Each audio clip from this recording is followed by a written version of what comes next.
All right. Well, thanks again. We'll go ahead and get started because I want to be respectful of everybody's time.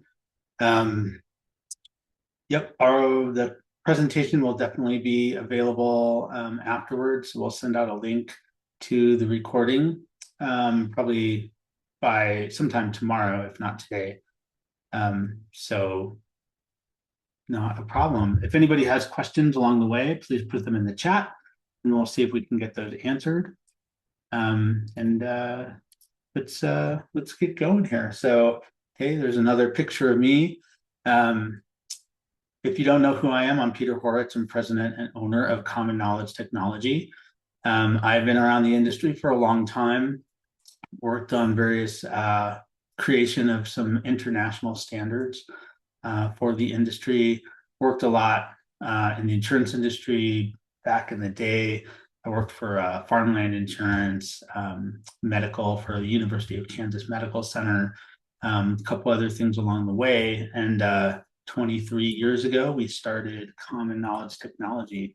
So we've been around a long time. If you don't know us, the Common Knowledge name is we really are focused on making sense out of technology, and hopefully we're going to do a bunch of that today. We're typically focused on businesses between 25 and 250 employees is kind of our sweet spot, although we've been getting some larger customers as of late. And I spend a lot of my time these days just talking about security and thought leadership on stuff like AI, just like we're going to talk to today. Um, a few of our things back already 10 years ago had a best-selling Amazon book called Easy Prey.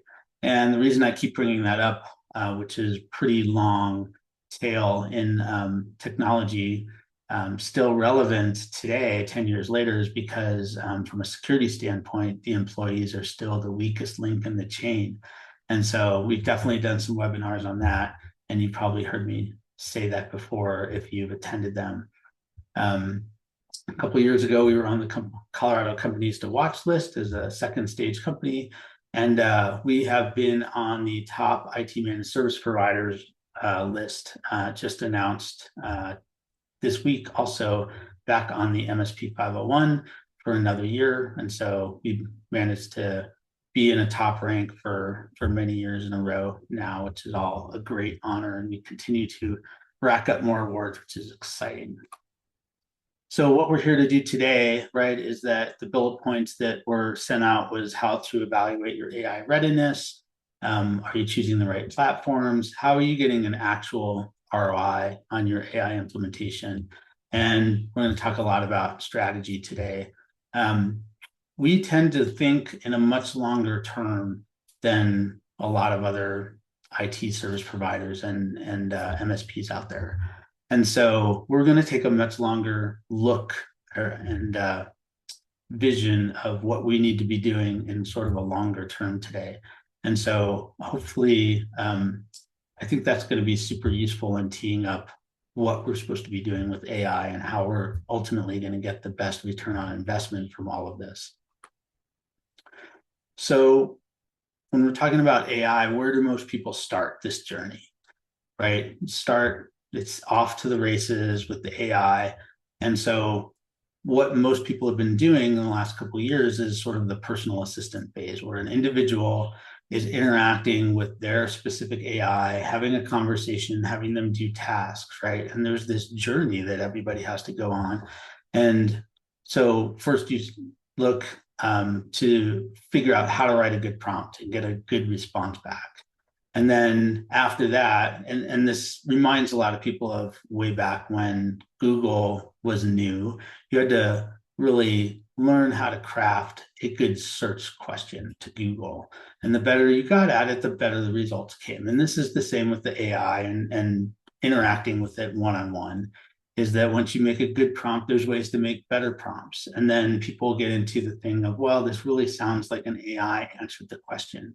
And so we went through on previous webinars on how to add context to that, how to put in information about your company, about what you're doing. The more context you add in there, and you can save all that context so you don't have to put it in every time, but it can answer questions and use all of that additional context to answer your question or write content or whatever.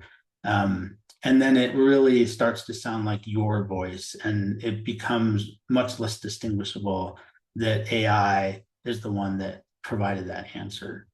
And so this started to increase some individual productivity. And then even from an individual standpoint, some people moved on to create agents that can do more than one step in a process for them. But it was still sort of on a one-to-one basis. They were doing their individual workflows and so forth.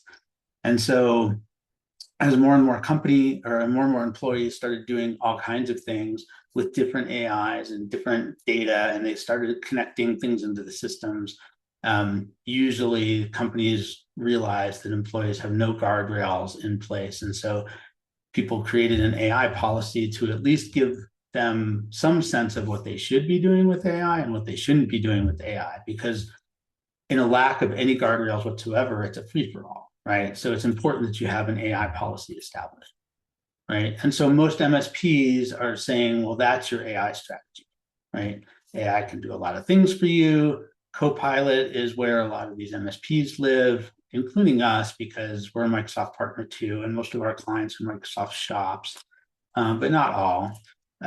So we did webinars, let's show you how to use it or whatever. And so if you have done this basic AI adoption road, that's great. Everybody kind of needs to go through the motions on that, because skipping steps really leads to failures of AI projects. We've seen that a lot.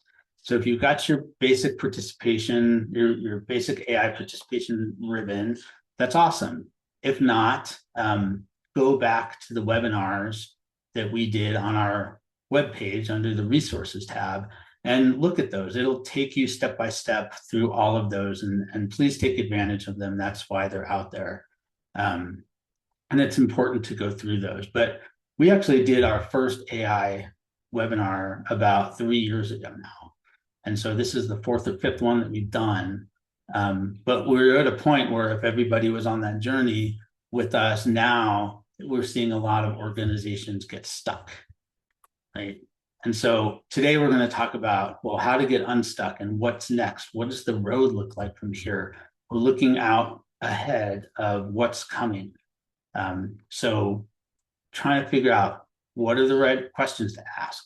There's actually been quite a bit of research done about this, which was a surprising amount to me. And so we're going to look that up, and we'll take a look at that today too.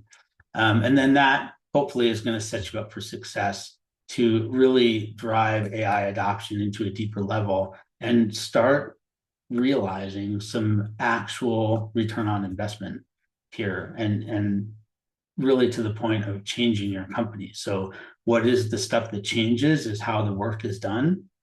Incorporating digital labor, you're going to start hearing a lot about digital labor, and digital labor has a sort of stigma attached to it that people think it's going to take jobs away, but actually in sort of the slight majority of cases, it's not actually going to take jobs away. It's going to change jobs, and hopefully give more time for the important stuff. And that is all of that digital labor becomes, you'll hear it referred to in different ways. Like a lot of it is agentic AI. A lot of it is the fact that it's a persistent agent, right?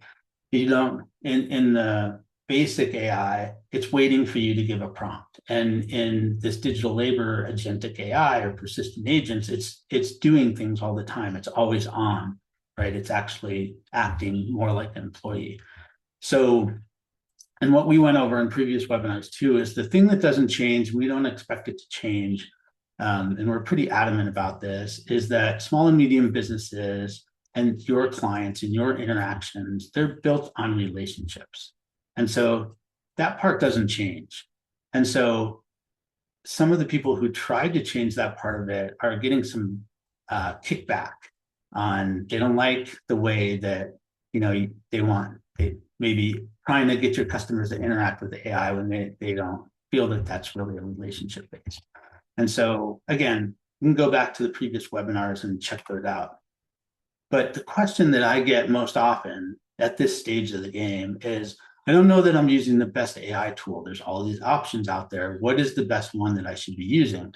Especially when they're trying to write a policy, because they say, okay, I want to just put in the policy that you can only use this AI tool because we think it's the best.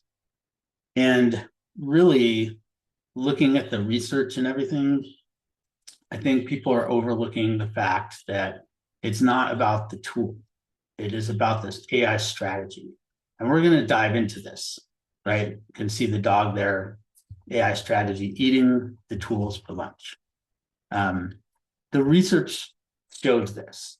And the value is really in the organizational redesign around AI.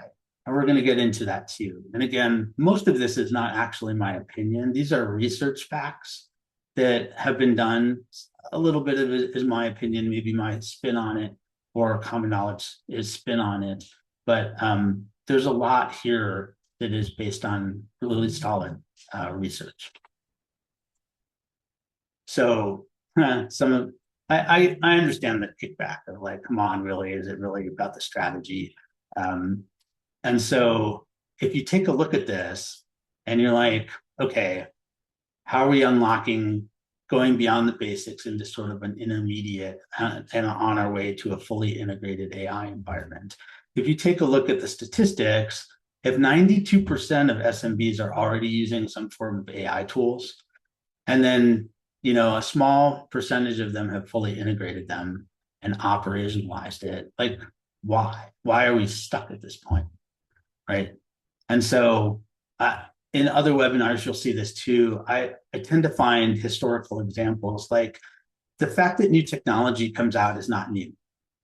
New technology comes out and businesses adopt them, and it goes through these cycles, right? We saw that with the cloud, we saw that with other things. And if you look at really early examples of this, if you go back to steam engine time and a factory that's trying to convert from steam to electricity, like the similarities are kind of striking. The steam engine was one big motor in the factory, and it was attached to this line where all of these belts had to be. And so when you talked about how do you set up your factory, it was very much around, well, everything needs to attach to this one line and this one engine that is driving everything.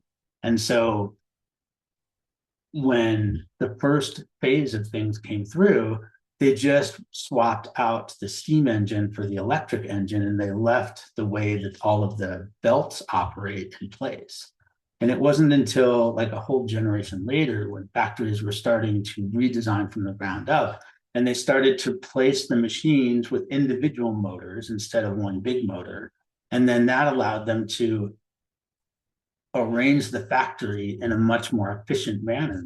And so redesigning it around the output instead of the restriction, the former restriction, the power generation, is really when things started to, the output really started to skyrocket in the ability for a factory to take advantage of electricity, right?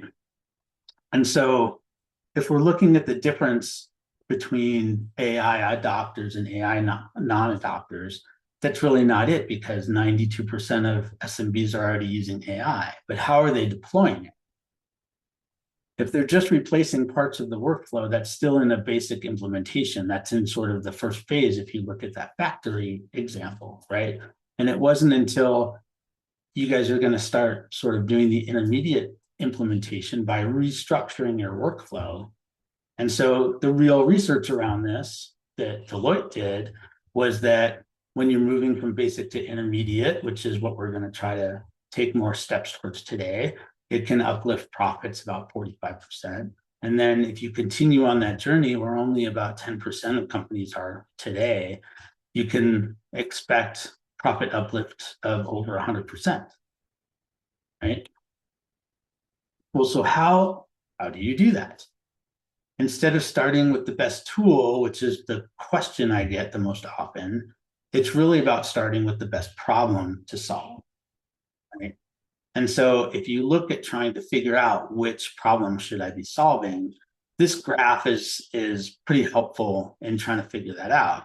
So on this axis here, you have human value, right? Is it a low human value or is it a high human value, right? And then on the other axis, you have a system value. Is it very systematized or is it low system, right? And so if you take a really high human value, and there's not a whole lot of system value to it, which is really, relationships that we were talking about, strategic conversations and so forth. It's sort of like a lot of that is AI is not going to touch a lot of that. You should preserve the high human value that you have within your organization. If it has low human value and low system value, it's just a bad thing that you want to try to get rid of, right? If you have duplicate entry, it's no good. Busy work, no good. Everybody has these in their organizations, but this will, when you're charting which problems to solve in what manner, these are the ones that you want to try to get rid of in the first place. And then if you look at, high human value and high system value, that is something that you want to elevate, right? You want to preserve the human, and this is often referred to as like human in the loop. You just want to make it easier for the human to do whatever it is at this problem. And there's stuff that AI can do to help that. And it enhances the experience, it enhances the relationship, right? And this, the last part here, where there's low human value and there's very high system, it's very systematized, is a great place to start when you're, charting all these problems that you could tackle. The ones that end up in this quadrant are the ones that really in this from basic to intermediate, where you're starting to do company-wide things instead of individual things. This is the box that you should start with.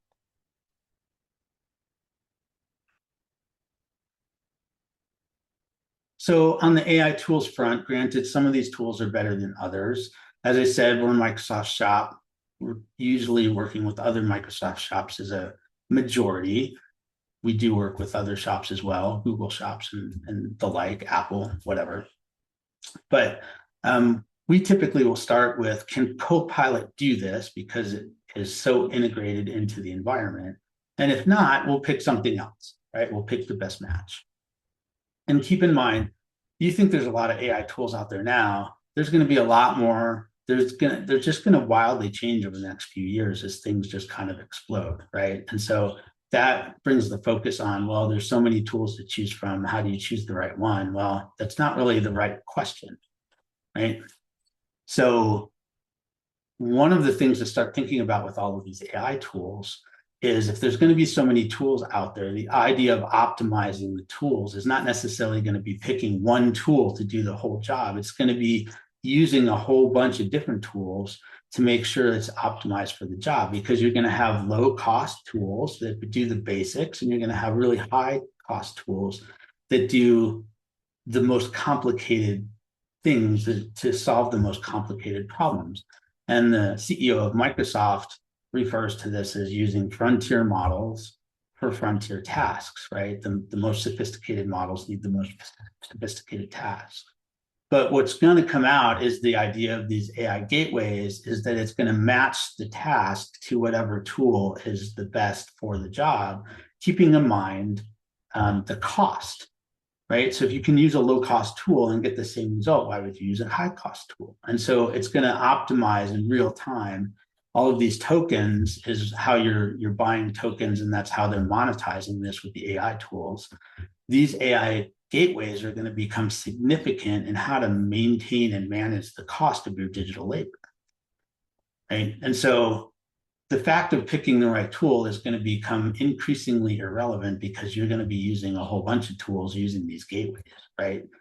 But again, that is down the road. Today, we're looking at the beginning of this process. And why now? What's different now? The tools have moved into sort of this persistent state where these agents can act more like labor than they do in just a task manner, right? And so you're seeing these tools turn into sort of an operating system where they're doing stuff ongoing. And so the rhythm of the work changes, just like the factory example that we talked about. And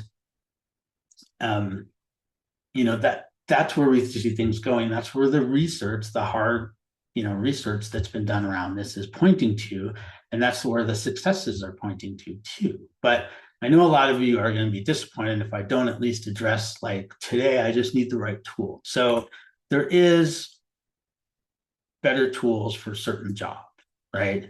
And it's funny because I had AI make this chart for me. And of course, I made it through ChatGPT and it put itself at the top, right? And so there's all these biases and everything that we've talked about in previous webinars that you have to look out for.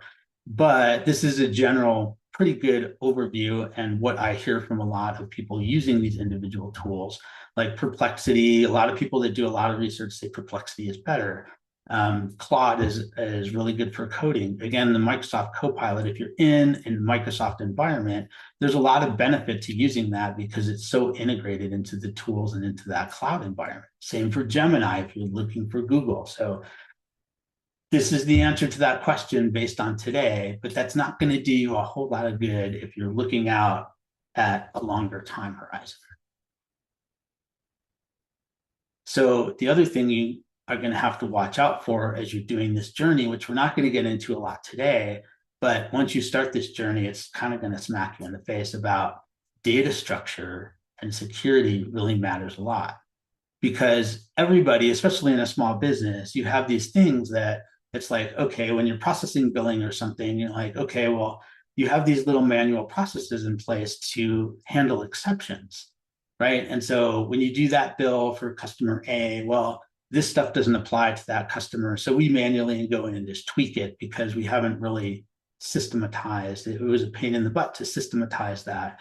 And so we have all of these little exceptions, and we know that this data point over here for that customer may mean something different because we just know as the human in the loop kind of thing. But when you start to try to get AI to do these things, and it runs into one of these exceptions, that's where you sort of get unpredictable results, right?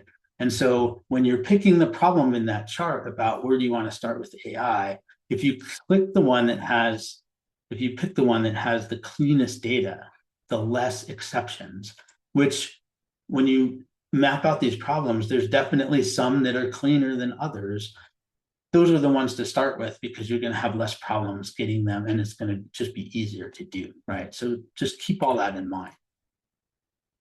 So we're talking, let's focus really hard in on the return on investment question, right? And so the research is showing for $1.60 in return for every dollar invested in AI tools. So this is at the basic level, right? The first year of adoption, you can sort of gain a 29% productivity gain with that. And so a lot of people that have achieved that 30% or so productivity gain on an individual level, they're kind of exhausted because they're so busy because they're doing 30% more stuff with the same amount of labor. But where they're getting that is from, automating these repetitive tasks, simplifying processes, the ability to write reports, the ability to not have to do so much data entry. A lot of the back office stuff is where this is done. And I apologize for some of these slides. There are going to be a lot of words on them because I know when people go back and read the slide deck again, it's going to make more sense to have a lot of the text on there. But this is pretty consistent on this back office stuff in most small and medium-sized businesses. Those are where the low-hanging fruit exists. And so when you're looking at more specific examples about, hey, it's the HR manager who's, doing these manual parts of the tasks every time you onboard a new employee. An operations manager trying to chase down incomplete forms, unsigned documents in a manufacturing environment. You can dealing with work orders, dealing with vendor delays, how to adjust the schedule when the raw materials aren't coming in on time, all of that kind of stuff. There's lots of different examples in all of the clients that we work with in the small and medium-sized business environments, and especially on the owner's time. If you can take more of that process stuff off the plates, and the owner can spend more time, or the president, CEO can spend more time on the relationships, on developing their employees, on the sales conversations, on the strategic decisions. That's where we get a lot of the value. And so the thing is, when you move that to digital labor, from a accounting standpoint, from a finance standpoint, each incremental thing that it can handle is almost at zero marginal cost, right? Because it scales in an entirely different manner. You can start growing your revenue with barely increasing your payroll, and your whole ratio of costs begin to shift. And so technically, the way that businesses are evaluated for valuation, that affects that number. It's a direct effect on how much that business is worth.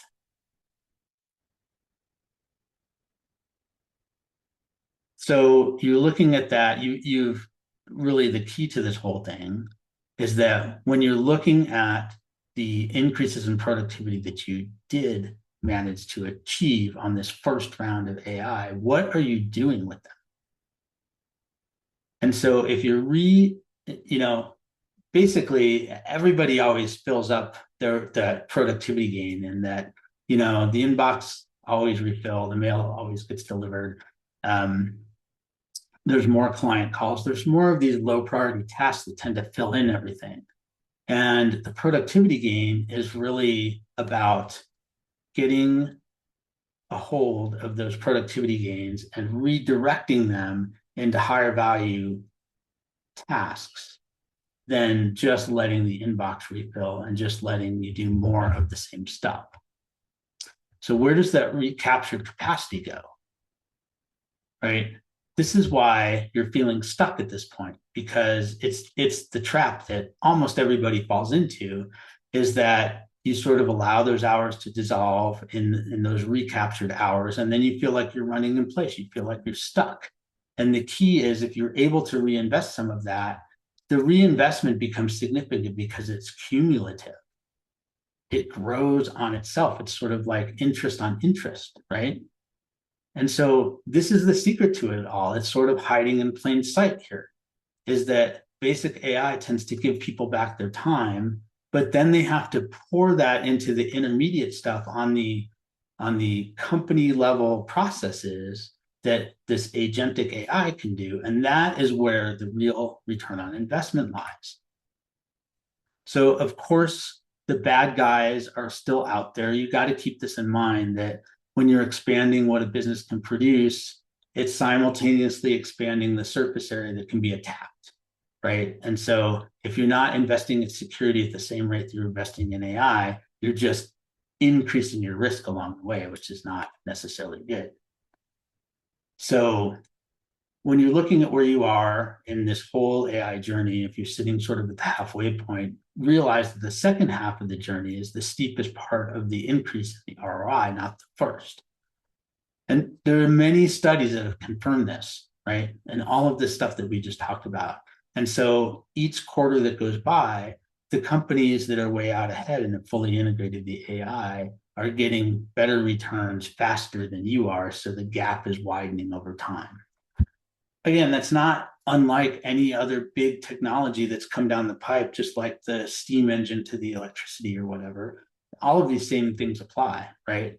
But as we've seen with the cloud and as we've seen with other stuff, the need for a managed service provider is the same. We're the ones who are going to help you through this process typically, right? And the industry is also trying to change the term from a managed services provider to an MIP, which is a managed intelligence provider, to help you manage all the agents, build out these workflows, it's very much a tighter partnership built on all the same stuff that made an MSP great. And so, the adoption story has already happened, kind of. And this is all about the integration story and being stuck sort of at the halfway point, right? And so most MSPs know AI, they're familiar with AI to that basic level, right? And only 30% are saying that they really understand about what agentic AI is and what digital labor is. And hopefully maybe we've helped a few people along the way today. But that's where the bigger rewards lie, right? And so that's the journey for us all to take together. So redesigning how the organization is around AI, just like you did in that factory, is really the key to getting much higher return on investment down the road here. So again, just in a different format here, taking that time saved, reinvesting it into better processes, and then cumulatively getting results on those efforts is where it's really at, right? And so we're ready for this. We've been changing a lot, and it's changing all of our organizations, right? But we have been changing along with everybody. And that is many years ago, we turned from this idea of taking a quarterly business review into a technology coaching session, right? And the technology coaching session and the technology coaching concept, as it turns out, is actually the key to getting helping everybody into from the basic AI adoption into this intermediate AI adoption. That is where the magic happens. And so we've invested in increasing the number of coaches. We've invested in the software development team that we have, because when there's not off the shelf stuff, when there's not an agent that is ready to go, we'll build it for you. But getting that into the right strategy is part of the process. And so we're understanding how to get you there. And that's why we're all excited about this agentic stuff, because it's building on everything that has been what a managed service provider should be. And we, of course, have our own take on that, which has served us well and served our clients well. So, our tagline has been partly technology becomes powerful when it becomes common knowledge. Really, this idea of driving this knowledge into the organization, not necessarily making everybody super technical. Today, we didn't talk about a lot of technical stuff, but this agentic AI is the next place where that is really going to matter. And our role is to help you understand it, to govern it, and to make your business better, right? And this is not just a project. People are definitely thinking about this as a project, but it is changing how work gets done inside organizations. And so we're here to make that happen. We're here to take the tools. Again, the tools don't matter as much as the strategy, right? And so the strategy is what's going to get you to the business outcome that you want. And we're here to help make that happen. So I hope this has been useful for you today. No matter where you are in the journey, we can help you, right? If you're still really trying to start out and you haven't got some of the basics down that we have talked about today, don't feel bad, because a lot of people are still in that. And so we can help you. Go back in those previous webinars that we've done out on our resources page. Just give us a call if you want help, putting in an AI policy or whatever on some of those basic things. We can help with that. If you want help identifying which problems to solve, we've done some great brainstorming sessions and whiteboard sessions where we're mapping problems into those 4 categories, and then really dialing into which are the right problems to start your intermediate AI journey. And if you already have identified those problems and you're ready to go, crazy with building agents and really getting it done, we're right there with you. Pax8 is a distributor of ours that we use, and they wrote this report that a lot of this stuff came from today. And so if you actually want to see the whole report, which is a lot of data and stuff, and really want to dig into that, I'm happy to give you a copy of that. Please reach out. Here's my email address. Here's my phone number. Reach out over LinkedIn. If you want to scan that code, you can schedule a quick 15-minute meeting with me. And we have a few minutes left, so I can take a few questions. So if you have any questions, please put them into the chat here. I see that I have a few in here. So let me take a look at them.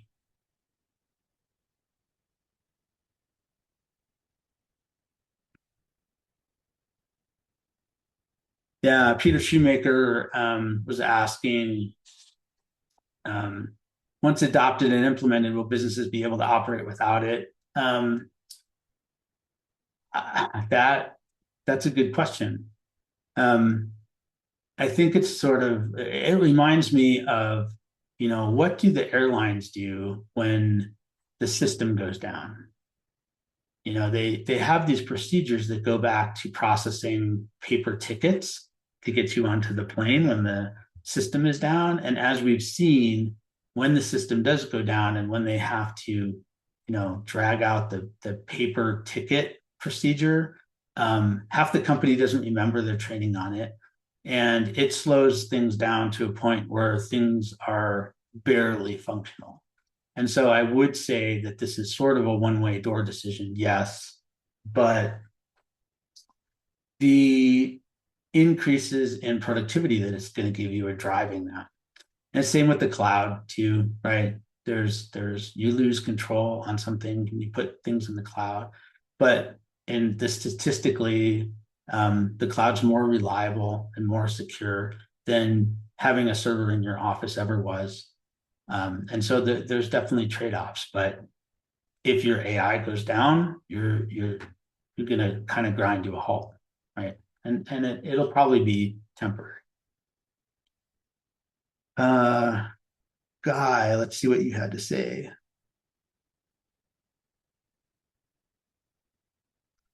The beta versus VHS technology. You guys have some good questions today. I don't think that's going to be as much of a factor as it was back in this example of which technology is going to win, because the AI is going to know the old technologies and be able to adapt them and rewrite to them sort of on the fly. And so you may have to spend a little bit more tokens or agentic labor to compensate for a change like that, but it should be pretty easily absorbed because the AI, it's going to fall on the AI itself to actually handle that. So that would be my guess on that situation. Okay. Any other questions out there? Throw them in the chat. Again, thanks. And if you want to continue the discussion, please reach out to me in one of these manners, and we'd be happy to do this. Would really appreciate feedback too. So when we send you out the link to the recording and the slides and everything, please provide feedback on was this helpful? What else do you want to see from us? We really take those into consideration. But again, this is really talking about obviously the journey in front of us and how to move forward, and really addressing the AI strategy elephant in the room is really where you need to focus your attention, not necessarily on the tool set, which is where most of the attention is being thrown. So. All right, I'll hang out for a few minutes in the chat, but we'll wrap it up for now. And thanks everybody for attending. Really appreciate that. Hope you guys have a great day. Take care.